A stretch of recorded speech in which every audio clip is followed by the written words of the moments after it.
आता जितेंद्र आव्हाड आणि शशिकांतजी हे दोघंही महाराष्ट्राच्या असेंब्लीमध्ये आहेत, विधान भवनात जातात ते, त्यांना माझ्यापेक्षा जास्त नंबर्स माहिती आहेत की किती अडचणीत महाराष्ट्र आहे, आर्थिक परिस्थिती किती अडचणीत आलेली आहे.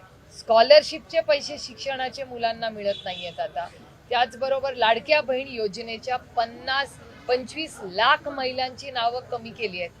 मला खूप विनम्रपणे महाराष्ट्र सरकारला विचारायचं आहे की 25 लाख नावं कमी झालीच कशी, आणि झाली तर त्यांचं उत्तर आहे निकषात बसत नाहीत. मग पहिल्यांदा कशी निकषात बसली, मग तेव्हा इलेक्शनच्या आधी कशी काही बसली?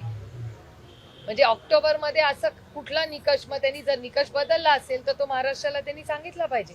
त्यामुळे स्कॉलरशिपचे पैसे वेळेवर येत नाहीत, कॉन्ट्रॅक्टर्स तर म्हणा, पण जलजीवन मिशनची कामाची काय परिस्थिती आहे हे संपूर्ण राज्य बघतंय.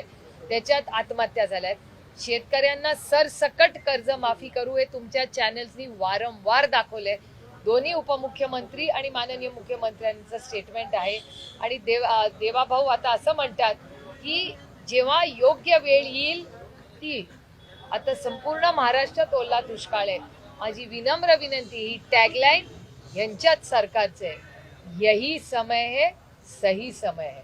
त्यामुळे हीच ती वेळ आहे आणि योग्यच वेळ आहे. सरसकट कर्जमाफी महाराष्ट्रात झालीच पाहिजे. आणि ज्या नाशिक जिल्ह्यात आपण आज आहोत, ह्याच नाशिक जिल्ह्यातल्या प्रत्येक वर्तमानपत्रात आज सकाळी बातमी मी वाचलेली आहे की असे शेतकरी आहेत ज्यांनी प्रचंड अडचणीत आहेत आणि त्यांनी त्यांच्या शेतीमध्ये काळे झेंडे लावलेले आहेत. मी कधी असं झालेलं पाहिले नाही. म्हणजे एकीकडे ह्याच सरकारमधले मंत्री मकरंद आबा पाटील म्हणतात की जानेवारीपासून ह्या महिन्यात सप्टेंबर पर्यंत दर 3 तासाला एक शेतकऱ्याची आत्महत्या होते. दर 3 तासाला एक शेतकरी आत्महत्या करतोय.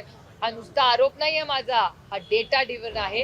हे स्टेटमेंट माझं नाही, हे मकरंद आबा पाटलांनी असेंब्लीमध्ये केलेलं स्टेटमेंट.